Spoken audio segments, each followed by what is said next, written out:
I'm Mike Ford, founder of Skydeo. We're a data company that helps with activation and paid social, programmatic, and CTV. Happy to be hosting Melissa Hughes for today's chat today. Melissa is the Senior Director of Brand Marketing of Founders Table, which is the parent company behind popular restaurants, Chop Salad, Dos Toros, and Field Trip. And I think Melissa's kind of a triple threat for Founders Table because she's got a CPG background at L'Oreal and Soft Sheen Carson, as well as Unilever and Henkel. And then she's also on the board of Horizon National with, helping organizations with diversity, equity, and inclusion. So you combine that with digital marketing success that she's had for Gen Z and millennials, and she's got some good pandemic stories that we'll get into. But I know you're new to restaurant marketing, Melissa. What are some of the biggest differences you've seen transitioning from CPG to restaurant marketing? Well, wow, Mike. I mean, I don't know where to go after that amazing introduction. I mean, I feel like we've been talking for the last 10 years now at this point.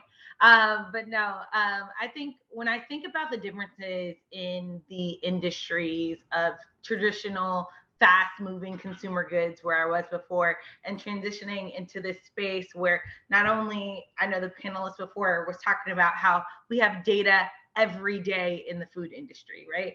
So I'm getting reactions at the speed of light. If a customer doesn't like something, they're telling you right then and there. It's not necessarily the speed in which you thought you were moving at in the traditional CPG industry. I think I'm moving at a speed that has astronomically tripled. I have a new launch probably every other month. I've been able to bring innovation not only through new food opportunities and insights, but bringing new ways to connect with our consumer to this space and taking some of those learnings from traditional CPG, a la PR mailers. Like, how do you get hot, real food into a media person's hands at the same speed you were sending them shampoo or something, or creating an experience around a traditional CPG item? And so having the opportunity and getting the ability to kind of bring those learnings into this space have been an amazing kickstart to my career in QSR. That's great.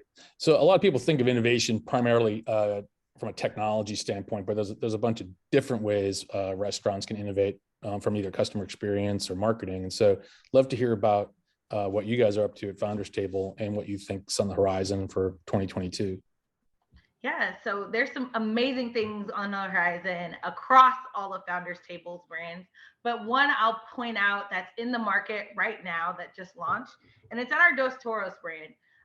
When you think about Dos Toros, you think about amazing burritos and tacos and all those foods that are traditionally pretty heavy and protein based by meat. And right now we are bringing Brussels sprouts into your untraditional Mexican cuisine. And when I mean our Brussels sprouts are amazing, I mean, they knocked my socks off the first time I tried them. And I was like, I thought I was eating a burrito with meat in it. And I like to say, and our amazing copywriter came up with not your grandma's Brussels, right? So everyone associates Brussels sprouts with those things that their grandmother boiled in the kitchen. And that's not what we're doing. We're bringing flavor like never before. We're bringing innovation to the space of Mexican cuisine in the QSR space like never before. And we're doing it through flavor profiles that you wouldn't expect. And so that's one of the things I can definitely say is the most unique about what we're doing here at Founders Table. But I think also we're also making the experience better from a technology standpoint and an overall customer experience. We're opening restaurants not only closer to you, but in formats that you like, where you have the opportunity not only to order online, order through your app, order through your third-party solution, but you can also order and get the food brought out to your car, right? Like, we don't have drive-throughs, but we're making things not only COVID safe, but making things in a way that consumers want to receive them. Interesting. So on the Brussels sprouts, that was driven by customer demand for vegan or vegetarian, or what was the drive? No, it was really, so I would say Dos Toros started as a traditional kind of Mexican QSR restaurant with your steak, chicken, and they had what they called like a seasonal mixed veggie from time to time. They brought in Impossible. Impossible worked well. And that really kind of serves our vegan, vegetarian consumer. And we took away those market veggies and we hadn't really replaced it with anything meaningful for our consumer. But not only were the Brussels sprouts meaningful, they're our second limited time offering menu item that we've run. We just finished shrimp, which is a Baja shrimp taco, which is absolutely phenomenal. And rolling into these Brussels sprouts, it's kind of our way into offering lighter offerings. We know the month of January also lends itself to people going meatless and new health trends. And so we wanted to have an opportunity for people who were not necessarily fully vegetarian, but also give the vegetarian something else on our menu portfolio. And it's also a great add-on. I love having a steak burrito with Brussels. When you go to your favorite steakhouse, you're ordering those crispy Brussels. Now you can have them together in your burrito. Well, I mean, it's the best of both worlds for me. That's cool. So I hadn't really considered menu innovation as part of this chat, but when I think as a chopped salad customer, you guys were kind of pandemic ready coming into it, where every other restaurant had to like figure out delivery or figure out pickup. Can you talk a little bit about that? What happened through the pandemic with that, and what's changed since people are now coming back to restaurants? Yeah, I think foot traffic has been the largest change in the QSR industry when it comes to the pandemic. And it's foot traffic at our stores and how consumers are learning about those innovation items. Because before it was an in-store sign, it was a nice call out. At Chopped specifically, yes, our app was in a great place. We had our pickup wall and we were already working with the third party dealers, but you still see an uptick in our owned app, which is something that has been a great leverage for us because we're able to communicate with our consumers. We're able to drive loyalty, specifically through a partnership that we had done back in November with Jessica Steinfeld.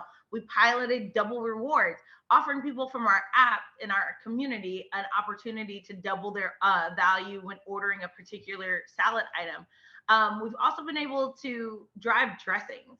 So salad dressings are the core of who the flavor profile of Chopped is and what makes us unique and what makes us different. We have over 20 amazing house-made dressings, and now you can take those bottled home with you, right? So when you're looking for not only to create a salad at home, but creating an amazing dinner entree. I love taking our white balsamic, marinating my chicken in it at home and having amazing dinner right with one of the Chopped dressings. So we were able to kind of spin off of just being a traditional salad-based lunch company to bringing us home for dinner options and other great things like dips for your kids' chicken tenders.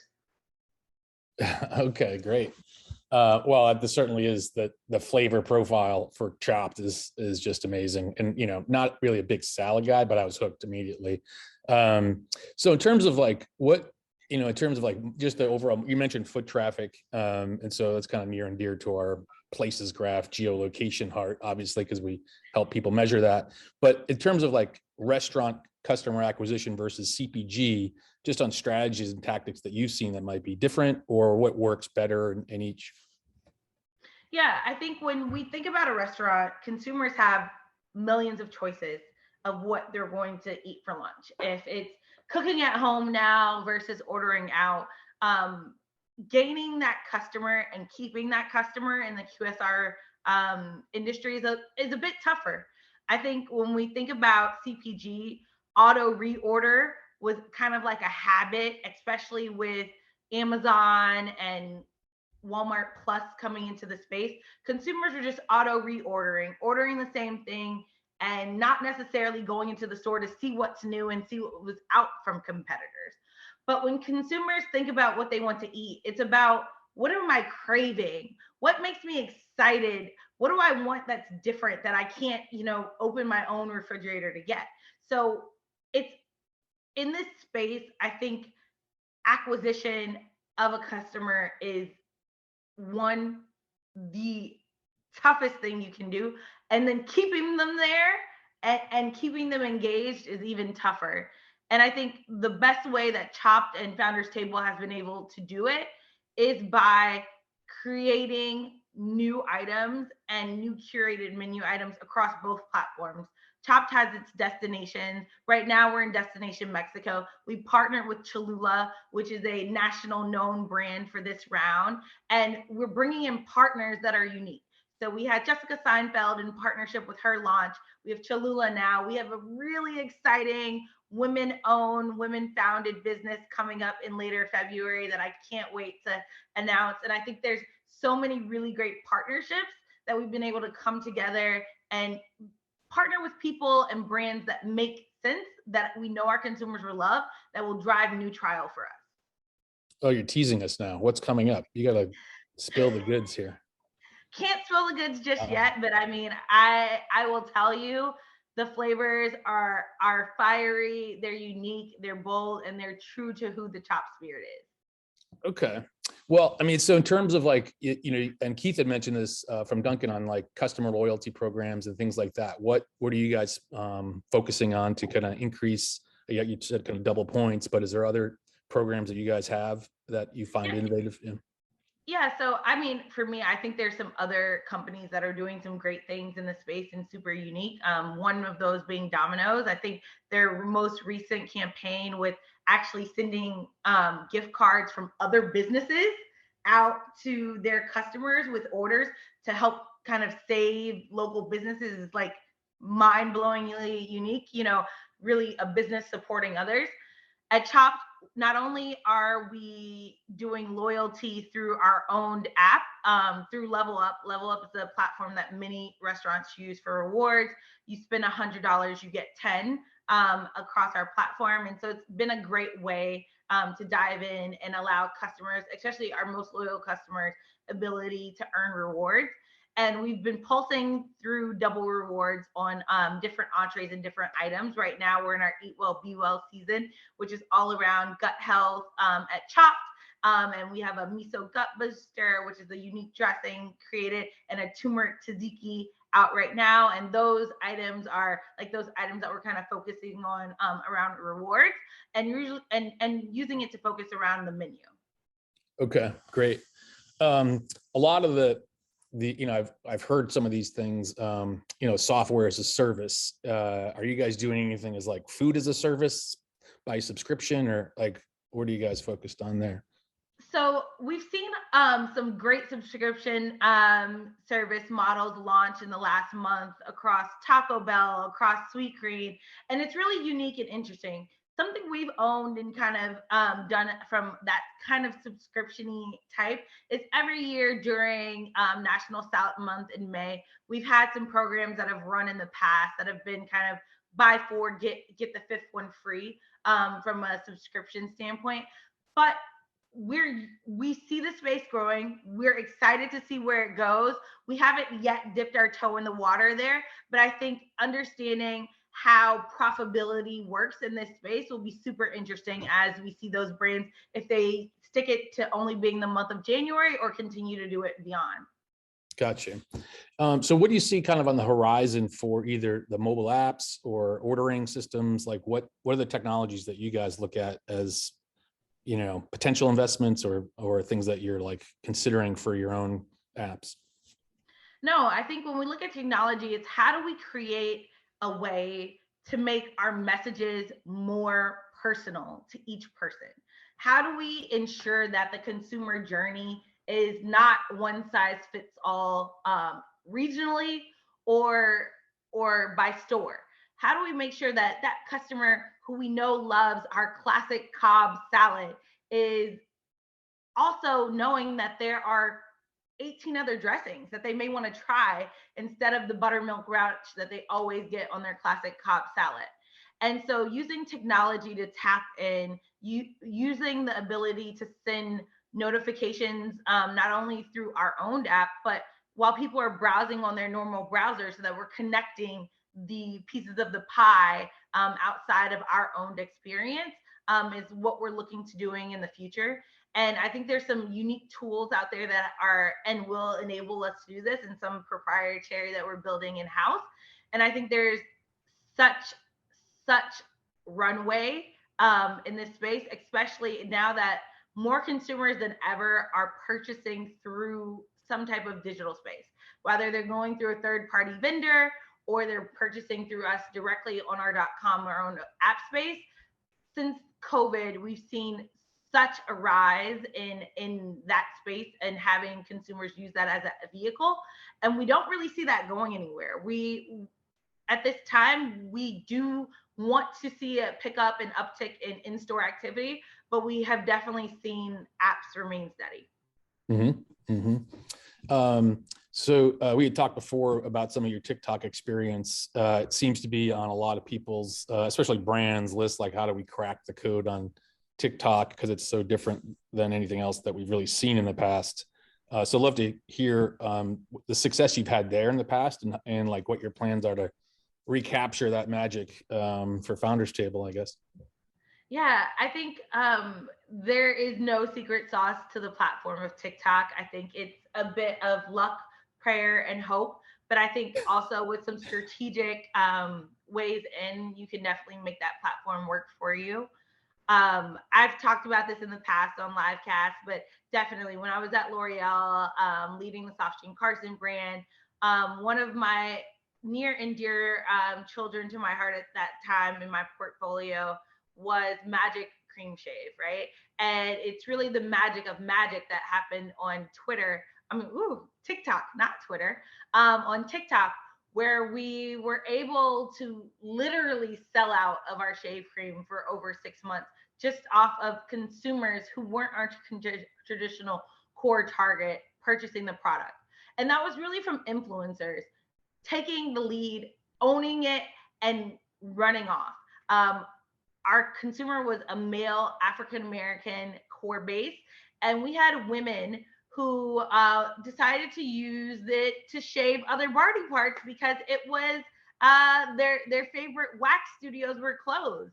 And getting those women bought in for a product that was $2, and not only did it work, but it worked great. And they sold it for us. They told the story. So repeating that with Founders Table would really be about how do we get more dressings in recipe account hands, and how do we get those recipe accounts excited to create things with our dressings, or is it with our hot sauces from Dos Toros, or is it with the grains from Field Trip? I think there's so many opportunities to get it out there and find a way to make it click. I think Chipotle has been the best across the board with this, with their influencer academy that they've created, and really given the influencers ownership and leeway to create however they please and post content on whatever platform. And I think it's been a great way for them to continue to gain awareness without them physically ever posting about their food. Oh, interesting. So instead of being kind of brand promotion, post promotion, you're advising featuring the customer, featuring influencers using the product instead. Is that what the strategy? I think for me, coming from my CPG background, understanding what lift it takes for a brand to truly own a TikTok page, it's not worth the investment. It's not worth the time. It's not worth the content creation that you need. You don't have the rights to the music that's trendy. You don't have the rights to really activate in a relevant, timely way. And using those influencers to do that for you is absolutely priceless. Great. That makes sense. And it seems that you can pull on your marketing efforts rather than try and push it and be part of the conversation. I think from what I've seen, like the interesting commenting around certain things as a brand. Yesterday there were some good ones that came out, and the brands are going to elude me now, but I think it was Wendy's and some others that were had a pretty good Twitter roast going on. So I think those things that Wendy's loves a good Twitter roast. I mean, they are the best at it in the game, I'd say. Yeah, I think the one they did was Hot Wheels. It was like roast us, and they said your target audience already has skid marks. So pretty good stuff. So as you move forward on different technologies, is it voice? Is it AR? is it like metaverse stuff, things that we may or may not ever see come true, given the past, but is there anything like that you guys see that might take hold in restaurants? I think going back to Chipotle again, I think what you've seen them kind of do in the gaming space and what you see them playing around with in that metaverse area, they are the leaders, I think, in kind of building technology into the brand. I think for us at Founders Table, we're such a young company, such in a growth space, and really excited to see what's next. But it's really about the core of keeping the food human, right? So wanting to make sure that we still have that human touch, that human feel, never going to the space that's all the way removed from our consumer. I think we have a few stores of the future, I'll call it, where you no longer can walk in and get your salad made right in front of you, where you have the opportunity down on Barrack Street in New York City to be a fully digital store, where there are kiosks in the store for you to order if you want to order there, or you come and you have your pickup shelf that is kind of right there for you to grab your salad and go. Limited seating area. So I think there's some stores of the future. I don't yet see us getting into that metaverse AR technology space. Yeah, I mean, there's a way to go before it's commercially ready to get your food that way. I think you can get virtual food perhaps. So in terms of like, how does a restaurant get on Founders Table radar? Is it just a financing angle or distribution? No, what is the I will say what Founders Table is and what Founders Table hopes to be is a conglomerate of really unique, passionate founders that are coming together to not only grow their own businesses, but strive to grow other restaurants and other restaurant concepts. So by continuing to being a unique concept in the QSR space, even in the full service space, I think we are always out looking, trying, eating at new places to see what's out there. We are very fortunate to have brought on Field Trip and work with the amazing chef JJ last year with the Dos Toros acquisition back in 2019. So I think there's amazing things on the horizon for us, and we can't wait to continue to announce more. We have some brand new board members on the radar that have just joined us, of Robbie Robinson, who is one of the financial advisors to Barack Obama. So I think there's some amazing things coming up, and we can't wait to see and explore and share them with you all. Oh, that's cool. So I guess in terms of like onboarding or just customer acquisition as a whole, I know your background in omni-channel digital was kind of a core feature of your career. How is that applying to Chopped or Dos Toros today? And like, what channels work best for you? Like, what's your bread and butter, and how would you advise other people to kind of cash in on those opportunities? No, I think for me, where I'm most excited to take the brand and haven't just gotten there yet is, how do we really dive into this audio space? I think audio and terrestrial radio are one of those spaces that uniquely are really old, classic marketing tactics, but are ways that consumers are engaging more and more now. I think with the amount of dual screening you have going on when people are watching TV, traditional media has kind of fallen off in the space of relevancy, and the frequency in which certain brands are hitting the consumer with the same message almost becomes overwhelming. I know I can watch something on demand and see the same commercial 4 times, and I'm like, okay, like they are really hitting their frequency, but as a consumer, after I've watched it twice, am I really watching it again?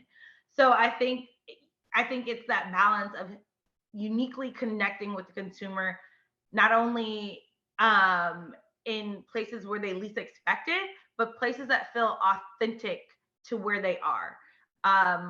I say this as like, our consumer is probably at a farmer's market. So how are we making sure that we find placements or find ways to infiltrate a farmer's market with an experiential activity versus doing a large scale stadium partnership that may not feel as unique to our core consumer.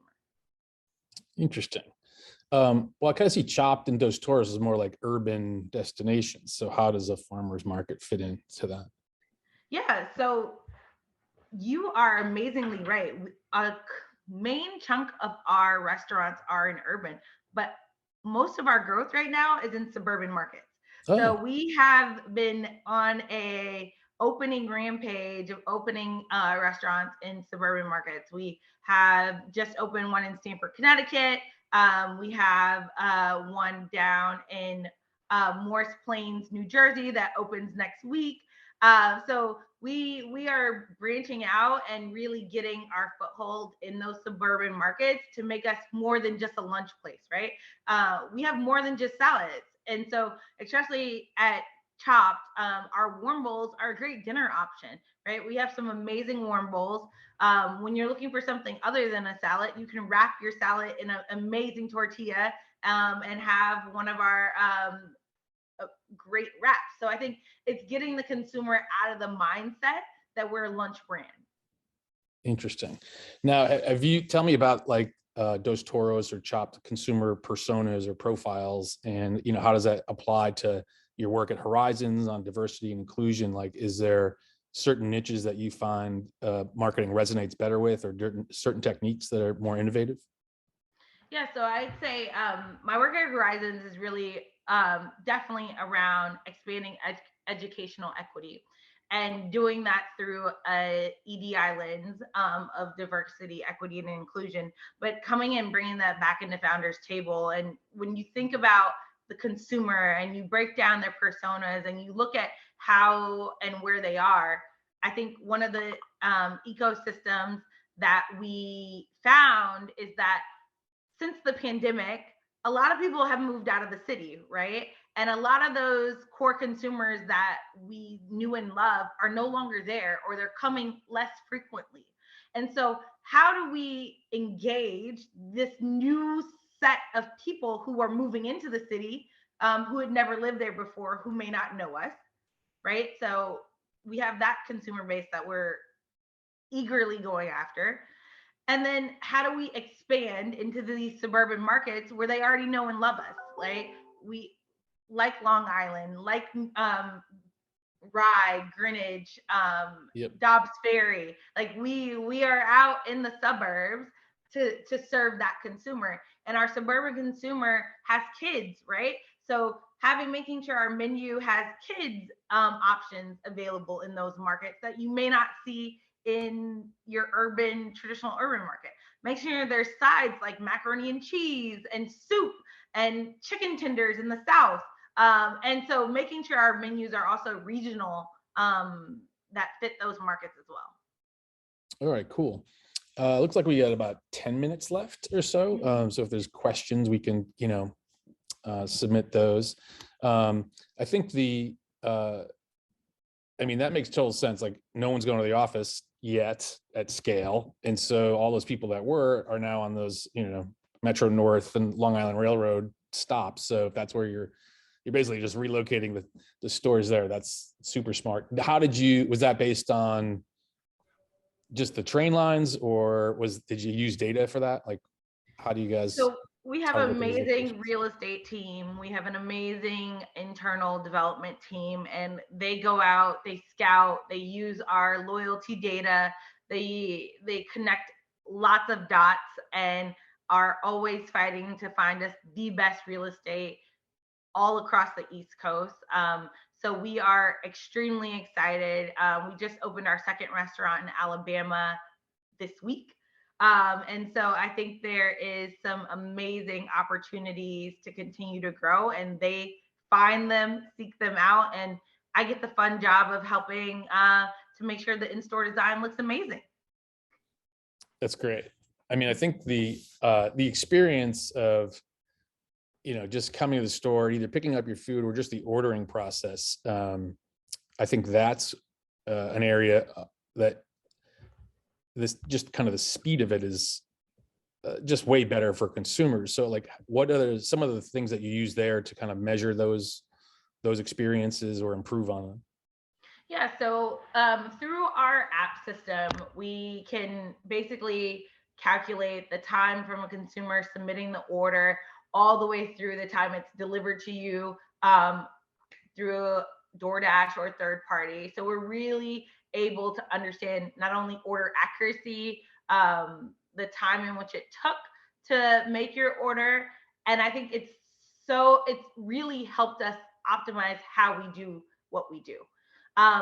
In the early days of Chop, you will remember the Mussolina coming out to chop your salad right in front of you, and you won't see that in stores today because we noticed that that was what was really dragging down our line time and getting people through in an efficient manner. But you'll still find your ingredients chopped at the perfect size and your dressing fully coating your salad, and getting that amazing, consistent eating experience every time you go in, rather than how well the person chopped your salad that day in that store. Okay. So it's not like the Japanese steakhouse with the flaming onion anymore. Is that what you're saying? No, Yeah. no, no, no Okay. more, no more. So in terms of, so I love digging down on kind of the omni-channel strategies. So is where do you see in TV and audio podcasts, or, more of the kind of digitally enabled stuff that's happening today? Where, are you driving stuff like that to your brands? I think we are hoping to get there soon. I think Chopped is a brand, specifically in Dos Toros, that have really leaned into grassroots efforts to grow as they've gotten to today. And as we move into the future, I think we will see them truly take off into some of those more traditional media spaces. But they have been amazing with grassroots and word of mouth. And that's how they've been able to grow thus far. Okay. So is that more like proximity-based targeting for, the offices around or people around? Is that proximity-based targeting, email targeting, traditional search, very, very local efforts based on our geographics. Oh, great. Okay. That makes sense. I mean, it works. Okay. Well, we got about 5 minutes left. In terms of kind of forward-looking technologies, some of the things that I've seen, Apprente was a company, is like a voice AI company that McDonald's purchased for their drive-throughs. There's a new one by those same founders, 10X, that's out there, that they're doing the same kind of AI and voice activation for apps or for ordering, things like that they're bringing through. We talked a little bit about the metaverse, but is there anything on the kind of the lab side of things that's cutting edge that would be important for either tech founders or restaurant marketers to kind of keep an eye on? I think there is so much in AI that marketers should keep their eye on. I think as more and more stringencies come down on what consumers are sharing with you, you have to understand how you're listening to them in your stores. And so if there's an opportunity and how to engage with them differently. And so I think there will be in-store and out-of-store opportunities to find ways to incorporate AI versus both through voice and through other platforms like the metaverse, like gaming, that you'll be able to engage in a way that we could have never imagined in the past. Mm-hmm. What challenges have you guys had on basically the staffing side, like so many people have had, in terms of keeping restaurants at capacity? Has that been a challenge for you as well, or? I think in the restaurant industry across the board, and all industries that truly depend on entry-level employees, have truly seen a really rough recovery to being fully staffed 100% of the time. Thankfully, throughout this pandemic, we haven't had to fully shut down any stores recently during the recent uptick due to staffing shortages. So we're really, really fortunate to have a strong crew that is supporting us and supporting our restaurants operating every day. We depend on them, and they are truly the heart and soul and the face to our consumer every single day. And so have you had to change your recruiting marketing efforts to find people, or new strategies there?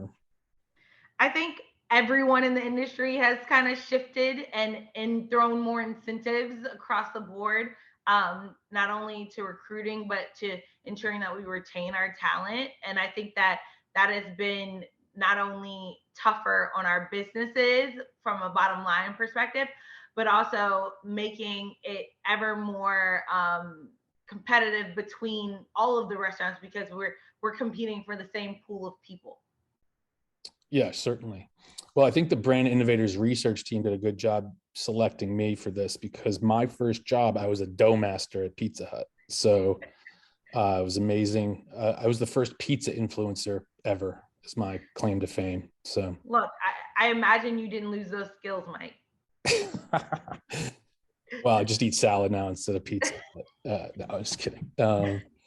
Okay, well, thank you so much for taking the time out and talking to us about what's happening at Founders Table, and certainly your background and experience is going to be of great value to them as they go forward with their marketing campaigns.